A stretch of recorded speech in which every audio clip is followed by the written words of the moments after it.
You're a SaaS founder, you've built something solid, but growth still feels harder than it should. Most SaaS companies don't fail because of bad tech. They fail because they've never become a must-have to the right customer. This podcast is here to change that. I'm Ton Dobbe, and this is the Remarkable SaaS Podcast. Every week I talk to founders in the trenches, facing friction, making bold moves, and building companies that last. We dig into real choices around focus, positioning, customer pool, team alignment, the things that separate forgettable software from the ones that people can't live without. No hype, no hacks. Just honest conversations to help you build something that people would miss if it was gone. If your SaaS should be indispensable but isn't yet, this is your podcast. Let's get into it. The guest on my podcast this week is Richard White, CEO of Fathom. We're the only people that run all of our own infrastructure outside of the LLMs. And that allows us a huge advantage economically because we know that our costs are so much lower than everyone else, which allows us to basically say, we're going to bully all the other competitors by having Fathom's going to set the bar for what you can do on free. This is Richard. We dig into how he built infrastructure moats that let him undercut every competitor while staying profitable. You'll hear how we spent 2 years on technical challenges that competitors shortcut with expensive third-party services. And by owning your full stack, creates unbeatable unit economics. It's a sharp conversation about choosing technical battles that matter, and what happens when you can set pricing rules that competitors cannot match.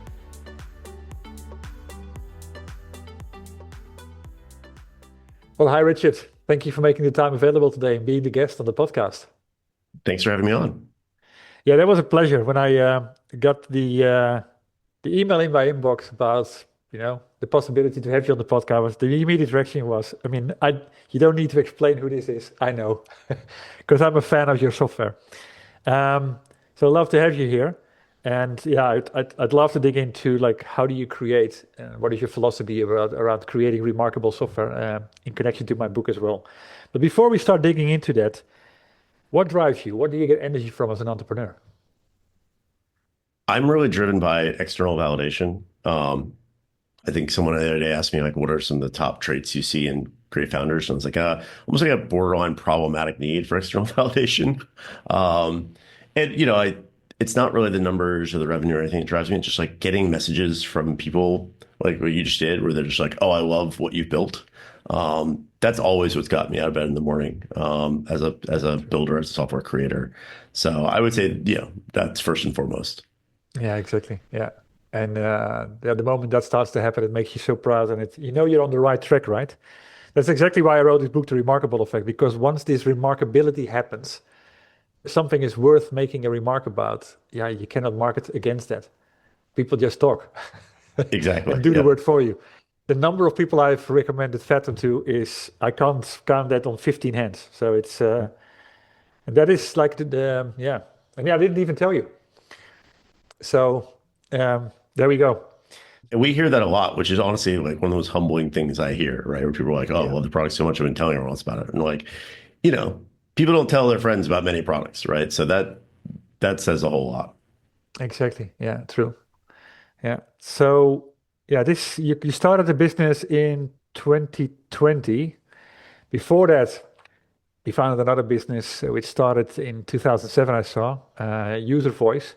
So you were the inventor of the feedback tab, which is an interesting thing in itself. But maybe I'll zoom into a couple of things that you learned there going forward. But 2020, of course, the year of COVID, it is possibly the best year for you to start.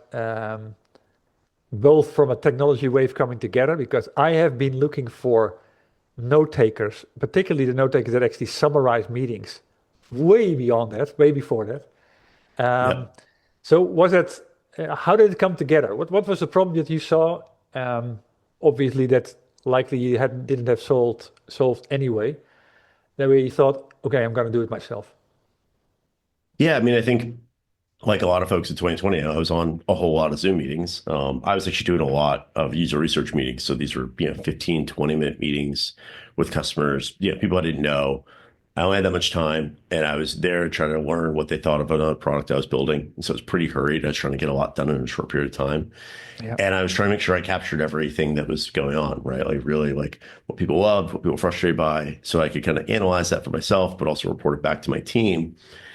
And I just remember, thinking, gosh, this like note-taking process is terrible. I'm pretty good at it, but like, trying to talk to someone and type at the same time, trying to like hurriedly clean up those notes afterwards, cleaning up those notes and still finding 2 weeks later you didn't remember which conversation was which. And more importantly, my like team, I'd show them my notes and be like, they kind of shrug, like, okay, right? Like so much was lost between like me having these really interesting conversations and the 3 bullet points that ended up on the slide. It was like, gosh, don't we have the technology to make this better? And you know, there were some companies that were building something like this, but they generally were really expensive, usually just for sales teams. And I was like, I don't think this is a sales problem. I think this is a every person on meetings problem. And why can't we make this available to everyone? And so we kind of had this insight after doing a little research that, gosh, the biggest barrier to giving this away for free to everyone is transcription cost. It was really expensive at that point. But there were also a lot of transcription providers at that point, and they're all pretty good. And so we kind of had this hypothesis like, gosh, I bet this goes to zero. I bet this is a commodity. I bet the cost of this transcription goes to zero. And not only that, like we didn't think anyone wanted a transcript, but we also really thought like AI is going to get a lot better, which in 2020 was a really kind of heretical statement to make. Like I remember we put AI in our product name in early 2021 and investors of mine are like, don't do that. No one likes AI, right? Which is kind of crazy to think about now, but it wasn't that long ago that like everyone marketed themselves as AI products and they were bad. They were like not well done. And so, but we had this like, I think it was through my network. I kind of knew what people were doing at OpenAI. And so I had a lot of conviction that like, no, this is going to get really good. And so if we kind of focus on building a note taker for everyone, betting on this transcription becoming free and kind of betting also that, LLMs will get there, sometime in the near future. Cool, let's go start building this business now. Because if we wait to win, transcription is free and LLMs are good, it'll be a very obvious thing to build and there'll be a million competitors sort of thing. So that's kind of how we got started. And, it's fun because it's a product that I can use myself, right? And so I always find that's a kind of a hack is to build something that solves a problem you know intimately yourself. Exactly. Yeah, you're right. I mean, I was using Otter for transcription, which I'm still using, by the way, but that's another thing. Maybe I should actually completely transform to Fathom for this case. But I haven't really nailed the summary part, and it seems to be really hard. And I also, yeah, like you're saying, the transcription part is something that it did, and people were happy with it in particular use cases. But for meetings, it's not about the transcript, because then you Right. still have to go through all of it, and it takes Yeah. so much time. Yeah, no one wants to watch a meeting they've been on. No one wants to read a transcript of something they've been on, right? But LMs are great at that, right? Like, and so they can produce really good output if you tune them quite significantly, as you found, right? Like, I think there is this whole other dimension that in the age of AI, it's all about art and quality of output, right? And not just what the output is, but so there's like a non-trivial kind of challenge there. But yeah, Yeah, it's been an interesting ride. exactly. So it's 2020. AI, of course, is everywhere. It's a big hype for building up. LLMs are getting more, yeah, more robust, and AI in this case as well. There's no shortage of competitors out at the end in this space. Well, at some point there was nothing, and then suddenly there were many. Yeah. What always intrigues me is like, yeah, how do you then differentiate? But maybe the first question then is, what was a very important decision that you took early on that is proven to be, yeah, driving the success that you have today? Yeah, I mean, I think as I mentioned, like we kind of thought if you wait till when transcription's free, basically, and AI is really good, there'll be a million competitors, which there are today, right? There's people popping up all the time. Yeah, But when we started, there weren't. There were very few. And we kind of thought, you need to start this 2 to 3 years ahead of those two things being true and kind of run at the window, classic, like run at the window and hope it opens when you get there kind of thing. And I'd say, probably the decision we made that I think probably the most fruitful is like we really invested in being a free product first and foremost and making a really good experience for people and not charging them any money for it.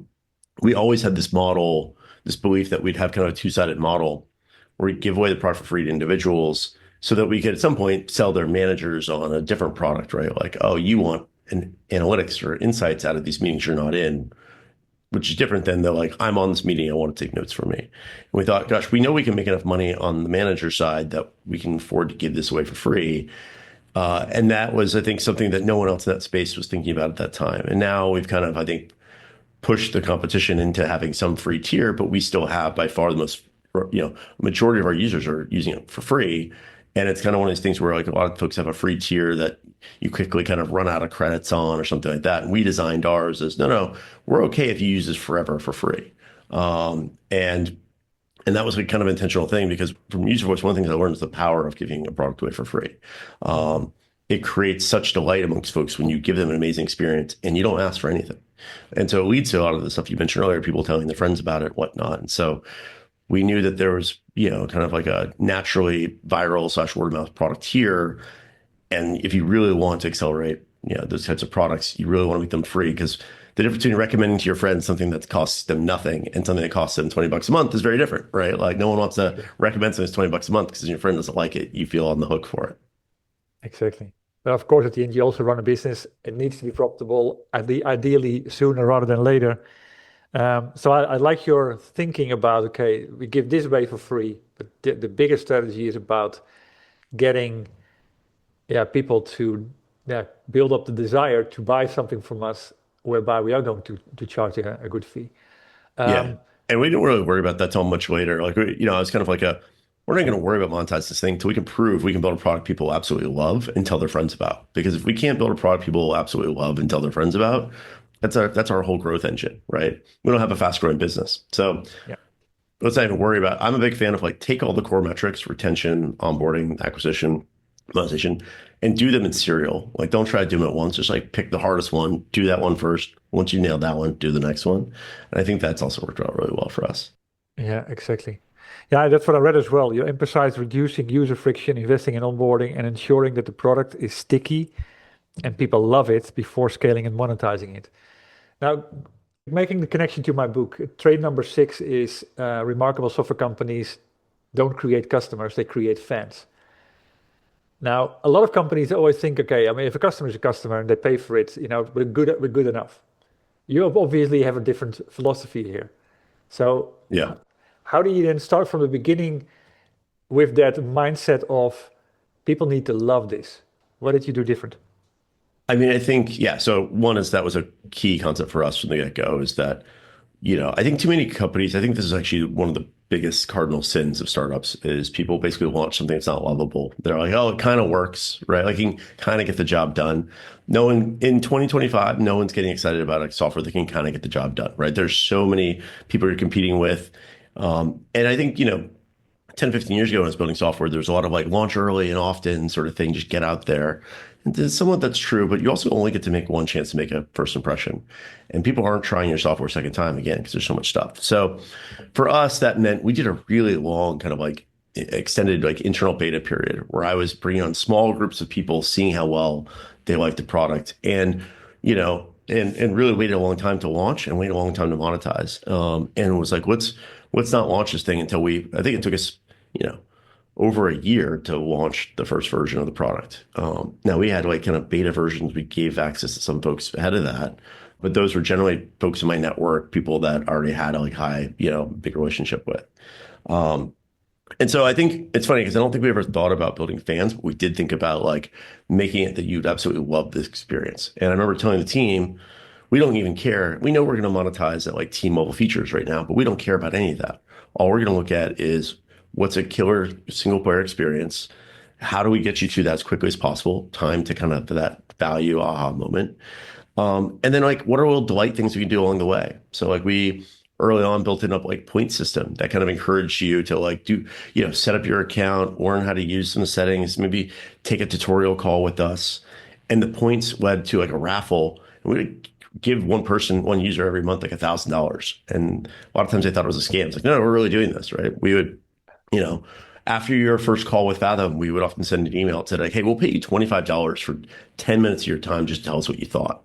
So we just did a lot of things that I think kind of delighted people. We set up some emails that would notice if you ran into a bug, and we'd email you and say, hey, we noticed you ran into this bug. We're actually working on this, And so like surprising and delighting people with like great service, great support, we'll randomly, it's a free product, but we're randomly going to we might send you money just to use it. I think all that stuff kind of contributed to people being like, well, I've never seen some of this in software before. And I think that was kind of a really powerful thing for us. Yeah, exactly. Yeah, I mean, you made me think about this notion of minimum viable product versus minimum remarkable product. Yeah, Totally different mindset. And it, like you say, it doesn't have to be like a big product, but it needs to do the things that it does really well. And what I also liked about your response here is that you create these moments, these peak moments, and that's what people remember. yeah, And the peak moments at the moment that they don't expect it, and that's possibly even the biggest secret here. Yeah, because when you are just ahead of them, it's like, what? Wow. exactly. Yeah, I think knowing where those peak experiences are, knowing like what emotional problem you're solving, because like for us to go, oh yeah, no one likes to take notes. That's the value prop, and we'll take notes for you. No, the real value prop is taking notes and having meetings stresses people out. And then they get worried they're going to forget something. They're worried they're going to get in trouble because it's like their whole job if they're in sales or something like that. And so there's actually, I think it's really fun when you can tap into like a really powerful emotional thing. You realize, oh, when people start using this, they feel better, right? Not just it solves a problem. And so I think really getting honest about like, do we have a product that makes people feel better, right? Because sure, it does a job for you. You might be like, okay, cool, I'll throw $10 at this. But if you make people feel differently, that's where they start telling their friends, and you have something that really gets escape velocity. Let me make a small interruption here. Richard has made a critical remark that sets his approach apart from conventional product thinking. He realized most founders focus on functional value props, where the real breakthrough comes from understanding the emotional problem underneath. People aren't stressed about note-taking. They're terrified for getting something important and getting in trouble. When you solve the emotional problem, customers just don't use your product, but they'll feel different. And that's where they start telling their friends. And this is what remarkable software companies master. First, they focus on the essence. Then they create something valuable and desirable. And lastly, they master the art of surprise and hitting the right nerve. Want to master these traits as well? Simply read my book. I've made the electronic version available for free. Just visit theremarkableeffect.com to grab your copy, and inspiration will spark within 10 minutes. Back to the interview. Yeah, exactly. I mean, it's my day saver. To be honest, you feel backed up. You can always go back and have a conversation about what was really said and what's the essence here. There's so much more than you create a meeting notes for me. Possibly I don't even look at the meeting notes. It's everything beyond that. Yeah. And there's a lot of, I mean, it's kind of funny because you're also changing behavior from like, we used to all dutifully take notes and we clean them up afterwards and review them. And now it's just like, I just have the meeting and kind of all the artifacts get created for me. If I meet with you again in 2 weeks, I just pull that meeting back up again, scan the notes, rewatch the important segments. It actually changes, I think, the way you think about, basically memory, right? Memory and recall. And so you kind of end up offloading a lot of the stuff onto the AI so that you just don't think about it. Yeah, exactly. Yeah, I keep wondering, like, am I using this product well enough? What else can I do with this? And that is a very good sign for a product. Yeah. That you're sort of, worried that there's more that you can use from it because it's so powerful. Exactly. I think the other sign we had is we had a lot of folks that were like, we saw two things in the beginning. One, people were like, I want to pay you for this. I feel bad that like I'm using this for free, right? Like I feel like I get so much value. I want to pay you. And we were adamant like, no, we love that. That's fine. Like, don't worry about us. Like we've got a plan. But the other thing is we had to put a whole thing on our website. We had to because people were like, also like, this is too good to be true. Like we had to put a whole thing on our website. Like, how can this be free? People are like, are you selling your data? What are you doing? Like, 10 years of companies being kind of scammy with free products, I think made people rightfully kind of skeptical. So we had to explain our whole business model on the website at one point because we got this question so often. But I always told our team, I was like, look, this is a good thing, right? People just feel like they're getting so much value. If it does feel too good to be true, that's like a really good sign, even more than any NPS score we'd see. Yeah, like you say, it's that people actually are throwing money at you, and you say that you don't have to yet. Yeah, for what you use it for. I mean, we started this conversation with your point about like the external validation that keeps you up. Well, that gets you out of bed in the morning, doesn't keep you up at night. Maybe, yeah, if you didn't have it, but I don't think there's a shortage there.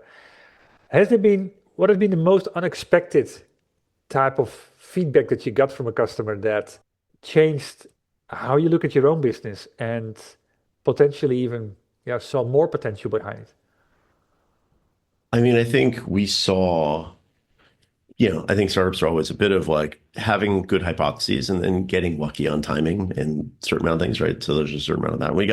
We got lucky in that Zoom was like launching this marketplace right as we were getting started, and we were able to like join this marketplace. It's very rare you get to be day one at a new marketplace for a giant company like Zoom, and so really appreciative to all the folks at Zoom that helped make that happen. And as a byproduct of that, we've got this kind of viral flywheel of a product, but the biggest challenge with kind of those types of products is how do you get the first 10,000, 50,000 users to get that flywheel in motion? And, we got lucky that Zoom had this kind of marketplace that allowed us to get those first, tens of thousands of users. The other thing it did for us is it got us a very really wide spectrum of users. And so I think the thing I was most surprised about when I looked at the feedback, when I saw what was written in, we pay you money to give us feedback after your first meeting. We give you points that turn in raffle tickets to give us feedback in the app. We at some point asked people to like write reviews on sites like G2, which is kind of like a Yelp for software. And when I looked at all the stuff coming in, because we have this whole Boom channel, we post all the positive comments, right? Because again, our whole team, not just me, thrives on this external validation. I was surprised by the breadth of usage that I saw, right? I obviously knew my use cases, kind of a, technology professional using this on Zoom, but there was, agencies, there was freelancers, there was therapists, there was PTA meetings, there was just a really, really wide range of people using this in different ways. There were people that were talking, that were using this because they had, oh, I've got ADHD and this really helps me, or I've got this and that. And I was just like really shocked by like, okay, again, I knew this was bigger than just sales, but I didn't know it was as big as, seemingly everyone in the world. And so that was, I think, really, really fun. And also reminded us that there is a lot of power. Like there is, especially when you build these things, it kind of spread virally rather than, the sales-led growth model. You kind of end up getting a whole bunch of like wide usage of the product. And so I think that informs how we think about always making sure we're building features that can apply to everyone, not just a very specific niche of the customer base or user base. Having said that, because you touch upon an important topic. I mean, you're a product-led growth company by design, and it's a horizontal product, so there's multiple hundreds of use cases, possibly thousands. I mean, from a focus perspective in the company, do you have a focus around a particular use case or a particular category of use cases that are more valuable and more critical for you to develop for?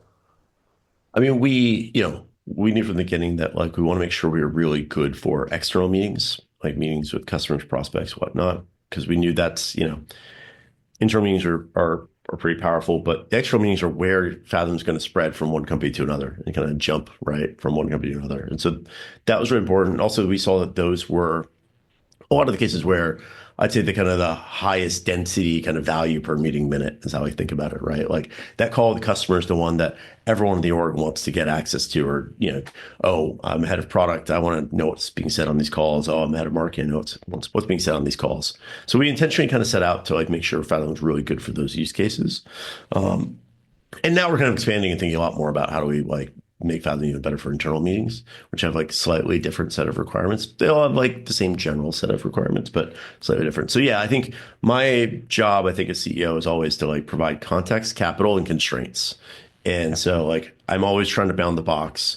And so we don't try to like do too many things at once, right? And so in the beginning, like I said, it was like all we cared about was retention. Great, retention's good. Now all we care about is onboarding and activation. Great, that's good. Now we're going to worry about, basically virality. Okay, that's good. Great. Now we're monetization. And so always kind of like putting the blinders on the team and saying, we just care about these types of problems right now. I think is honestly super, super important. That is super important. Glad you say that. It's first of all, I mean, the breadth of the things that you develop for, but the moment you start doing that, it's the same. Well, that breadth kills R&D, the breadth kills sales, kills marketing. And once you do it slice by slice, do you really do it slice by slice, or do you more do it step by step? We do it much more like step by step. Yeah. Like I think most people looked at this business and looked at how horizontal it was and like, you can't possibly serve all these folks well But we actually looked at it and said, no, actually the use case is similar, right? Whether you're in that PTA meeting or you're a therapist or you actually have the same problem set, right? It doesn't, you wouldn't think so, but you do, right? Where it does get more specific is like, oh, I'm a sales manager versus I'm a head of product. Okay, you have slightly different requirements and things you want out of the product. And so we do now think about this a little bit differently and take it more role by role. But in the beginning, we always took things step by step, like do not pass go. And it was also worked well. Like I kind of would fundraise around each step. Like, oh, look how good our engagement rates are. Yeah, we only have like 50 people using it, but those people use it day in, day out. I can fundraise on that. Oh, okay. We haven't monetized yet, but look how good we are at getting new users. And again, we're keeping them because we fix retention. So I'm a big fan of kind of taking things one step at a time and putting the blinders on and don't worry about, you have to take them in the right order, right? If we monetize first, instead of doing retention first, but if you do it in the right order, I think it's a really powerful methodology. Do you have a framework for that? No. If anything, I probably borrowed. Dave McClure had this thing back in the day called like R. It was like pirate metrics, but it was like acquisition, activation, I think referral, retention, revenue and retention, right? And so those are like the key things. And I think you just have to look at your business and figure out like what's the right order to tack those in. I think for most folks, it should always be retention first. I think that one's easy. But then you can make a decision about like, then you can make a decision about like, oh, is monetization one of our hardest things? Do we need to prove that out early on? I've always been a fan of if you get people using a product day in, day out, you can find a way to monetize at some point. There's very few companies that haven't figured that out. But maybe you have a product that doesn't have a natural, the usage pattern is once a month. Okay, you might need to figure out monetization earlier because I think that's risky. But in general, I've always had this belief that, there are the use cases whereby the product can be used, but if you use it once a month, versus use it 5 times a day, it's a completely different perspective. Completely different game. Yeah. And so I've had 2 opinions. One is like, if you can drive a lot of regular usage, daily, maybe weekly, you can always generally monetize. Or if your TAM is big enough, you don't care about basically giving it away for free to the first 1,000, 10,000, even 100,000 people, because okay, cool, we may never monetize that segment, and that's okay. That segment there to teach us how to build the right product, to get us to the right early adopter users, and great, we still have 99% of our TAM in front of us, right? And so that's why I said to our team, it's like, they're like, what if these people never pay us? I was like, that's totally fine, right? Like again, our TAM is big enough. That's okay. Well, as long as you can make that the story inside your company that because of the free, you also get the paid. Right. It very often starts from that perspective. Do you see now that, if you look forward, and maybe you already see it building up right now, by definition, a product-led growth company, but do you also have a sales-led motion already? We do. So what's kind of interesting is we started off completely PLG pre-product. When we started selling a version of Fathom, we call Team Edition for the first time. It's kind of like an add-on product. We actually were 100% sales-led. You had to talk to a salesperson to sell it. There were 2 reasons for this.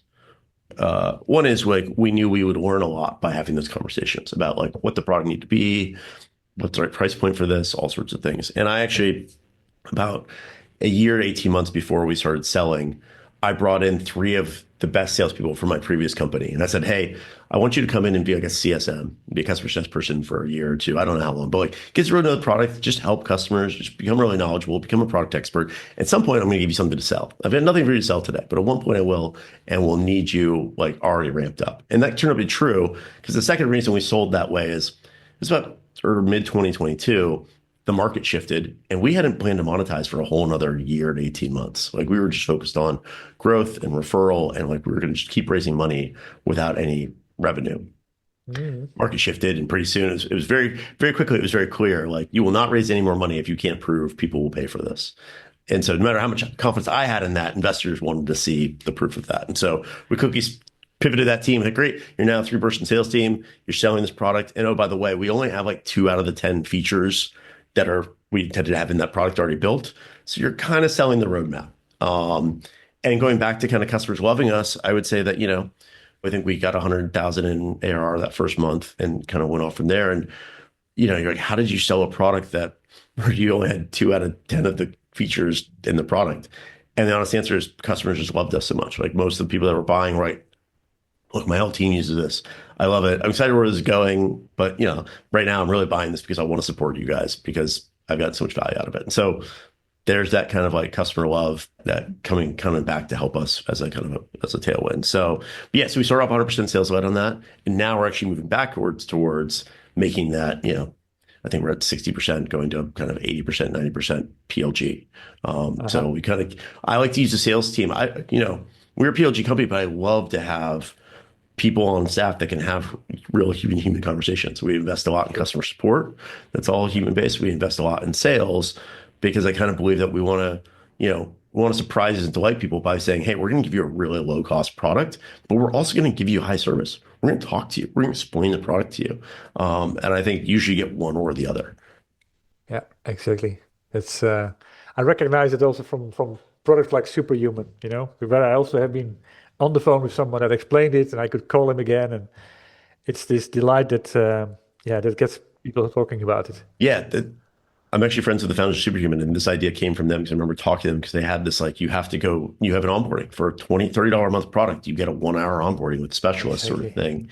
And Yeah. I'm being blown away from it by this. And like, it's kind of cruel because that's the thing that breaks conventional norms. People would say every, VP of sales would say that's just not tenable. They're like, no, we ran the numbers. It's totally tenable. Like you can totally do this and it creates great outcomes. So I was like, oh, I love that. So Yeah, if the product backs up for it, exactly, then it's that's all good. And yeah, the rest is history because I've been using Superhuman also for at least 4 or 5 years now. I mean, paying for an email client like that is, same. yeah, It's a fantastic product. I would miss it if it was gone. And Yeah. that's also with Fathom. So talking about the free part, and that came of course in that era of growth at all costs. Just make sure the numbers go through the fence. But then you had to get to monetize, and ideally also towards profitability at some point in time. What has been your biggest challenge when it comes to creating this a predictable stream of income? Or wasn't that an issue at all?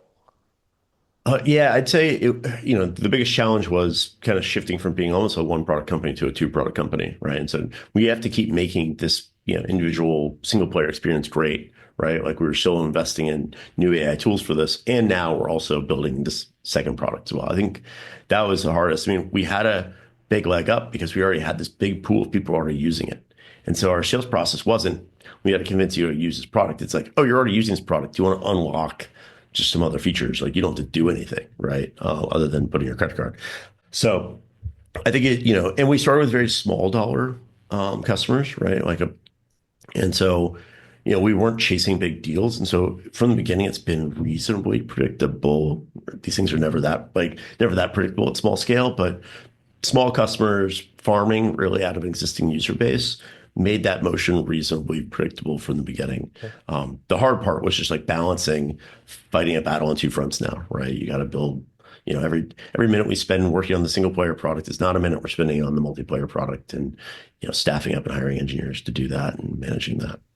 Yeah, funny how you call it. It's like gaming language. There's I multiplayer think a lot of product. this is like gaming. Yeah, I get a lot of inspiration from video games. Yeah, yeah, exactly.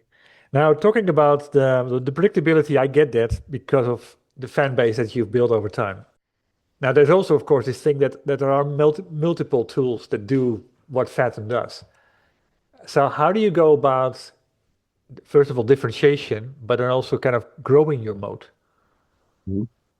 Yeah, I mean, I think, our moat in the beginning actually is technical on two fronts, right? One is actually the infrastructure we built. And so this is the thing I think most people didn't realize. When we looked at this problem, we said, actually, the AI part's pretty easy. Like the AI part is, you're going to drop in a good model. You're going to, the hard part is getting a really good output. And so we're going to have a good team that does nothing but focus on, basically bending and twisting various LLMs and building a pipeline to get really good outcomes. So one way to differentiate today is I think every time there's a bake off of 10, 15, 20 of these things, the output, whether it's the quality of the action items, the quality of the summaries, we see Fathom come out on top almost every time. So one part is like investing in a team that, keeps a really high bar on that quality. Hmm. On the other side, though, the hardest part actually about building this product is not that. It's actually having it reliably join these meetings and record and work across all the big platforms. And when we saw, 4 years ago, when we started this company, I saw that most of the other competitors had people saying like, yeah, it works most of the time, right? this kind of product needs to work every time. It can't just work in 80% of your meetings. You're going to come to depend on it. And so the challenging part is this is an undocumented API. You're sending bots to meetings, and there's actually 50 different kind of scenarios if you're building like a test case for how people could join a Zoom meeting, right? Are they the host? They're not the host. They're on the phone. They're on the phone. Da, da, da. They've got their, like, there's so many permutations of this. And so the hard part was we spent really like, 2 years perfecting this. And the only way to perfect it is just put it in the wild and have a really keen ear to when you hear something go wrong. And so we built our infrastructure for that. There's other startups that basically sold you that infrastructure. Hey, we'll sell you a meeting bot sort of thing. And that's a great way to get started if you want to move fast. But it's a really bad way to get started if you care about cost. And if you're like us and you're trying to not only just give you a really good output, but you're trying to give it to you for free, right? Yeah. Well, if I have a third party in the middle of that charges me a decent amount of money, I can't possibly give away for free. So the other big differentiator we have is we're the only people that run all of our own infrastructure outside of the LLMs. And that allows us a huge advantage economically because we know that our costs are so much lower than everyone else, which allows us to basically say, we're going to bully all the other competitors by having Fathom's going to set the bar for what you can do on free. And we're going to make a really strong free product. And I think that's a pretty big moat. That is super strong. I know a couple of companies that do that.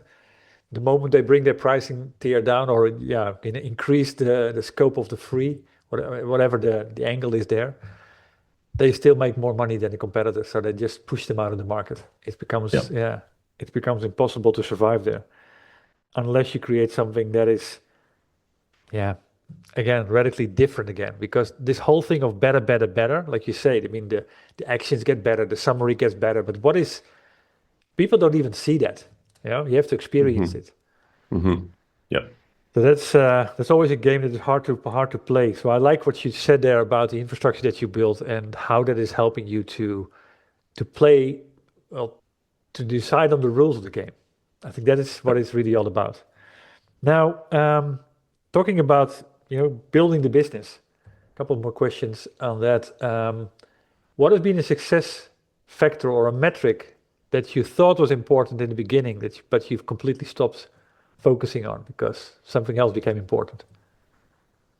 Yeah, there were certain kind of, before we had AI, we had a way for you to basically like, we're just transcribing the meeting. Instead of having the AI figure things out, we had a way for you to kind of just like flag moments in the meeting while you're on it. Like, oh, that was an interesting comment Tom just made. I'm gonna click a button.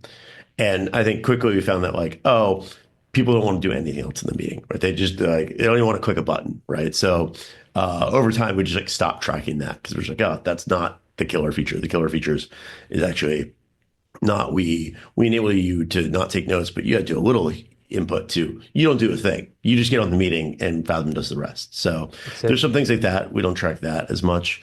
I'm trying to think what else.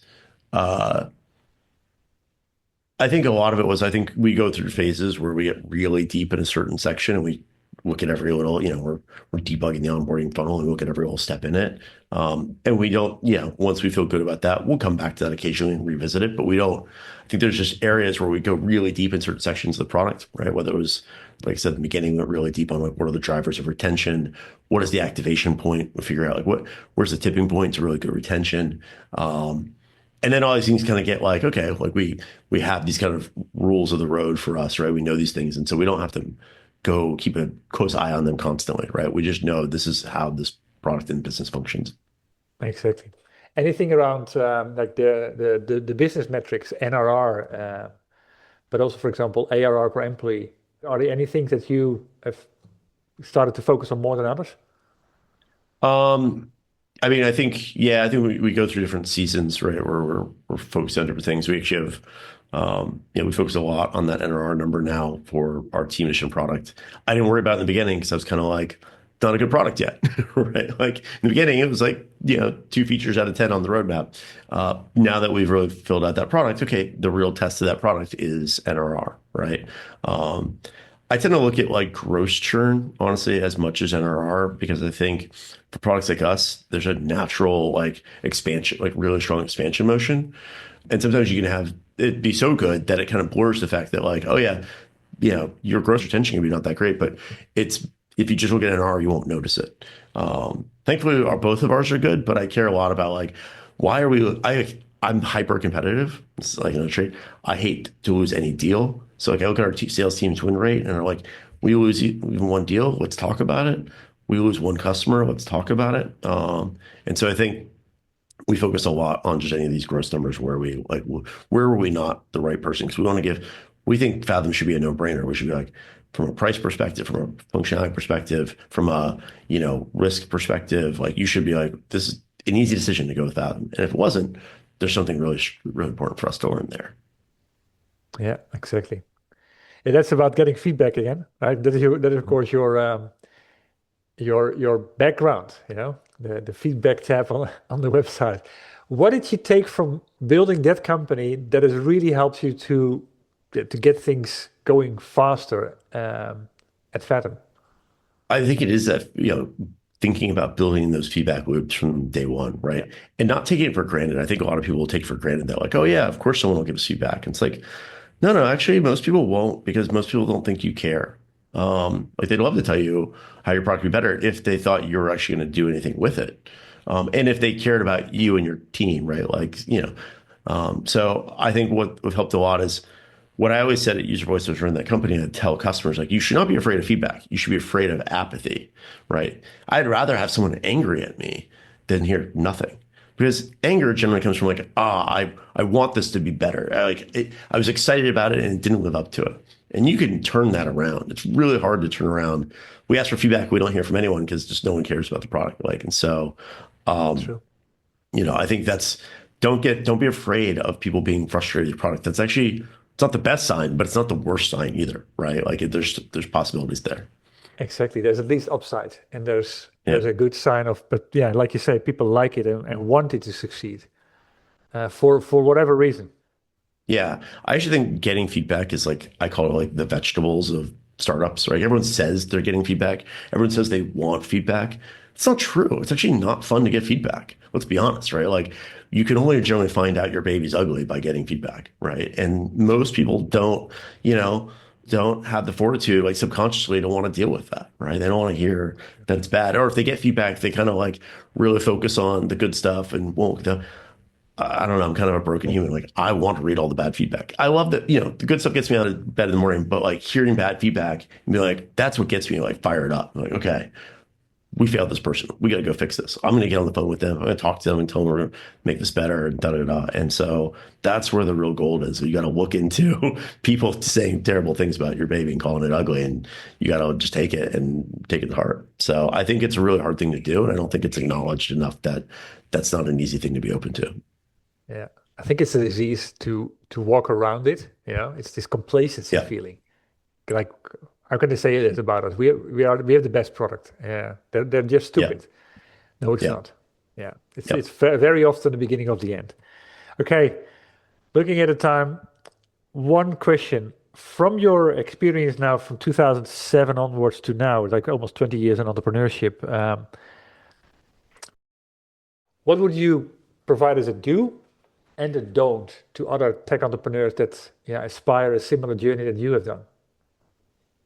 I'm very fortunate to like fall into a group of entrepreneurs about 20 years ago who were fantastic. Like I worked in the first batch of Y Combinator, and so got to see just like amazing operators build amazing businesses. And I would say the thing that I saw the most successful people do is really trust their own gut from an early age before they seemingly had any right to trust their gut that much, their own intuition on things, and not be afraid to do things just the way that made sense to them, not whatever the latest thing out there was. Like Superhuman's a good example, right? Like doing something like, no, we're going to have people do 30-minute onboardings with every customer, right? Like having the guts to say, we're going to do this, even though every VC would probably say that's not how companies do it, right?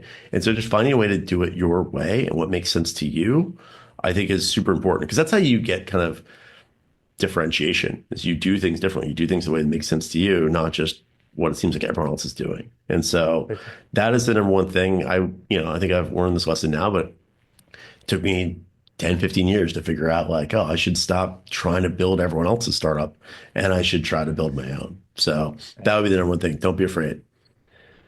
Good, perfect. Thank you very much for sharing this. Thank you very much for sharing the whole, so many nuggets of the journey, and particularly the parts that actually help you, build this remarkable product, because it is. So where can people go to find out more about Fathom or to say hi to you? Yeah, you can find Fathom or fathom.video. You sign up for free, and you can find me on LinkedIn, Richard White on LinkedIn. So yeah, reach out to me. Let me know if you get any feedback. Good. Well, thank you very much. I'll keep following you every day because I'm using the product. I'm a big fan, and I recommend people to check it out themselves if they're not using it. So good luck in the next section of the journey. Thank you so much. Thanks for having me on. This was a lot of fun. And this wraps up my conversation with Richard White, CEO of Fathom. If you got value from this episode, please share it with other SaaS founders who need to hear this as well. And if you got 10 seconds, a quick rating or review on Apple Podcasts will help more people to find these conversations. Thank you for listening to the Remarkable SaaS podcast. If you want more insights like this, subscribe to my daily email, Espresso with Ton. It's a 2-minute shot of clarity for SaaS founders who want to create pull, not push. You can sign up, along with getting my book, at valueinspiration.com. See you in the next episode.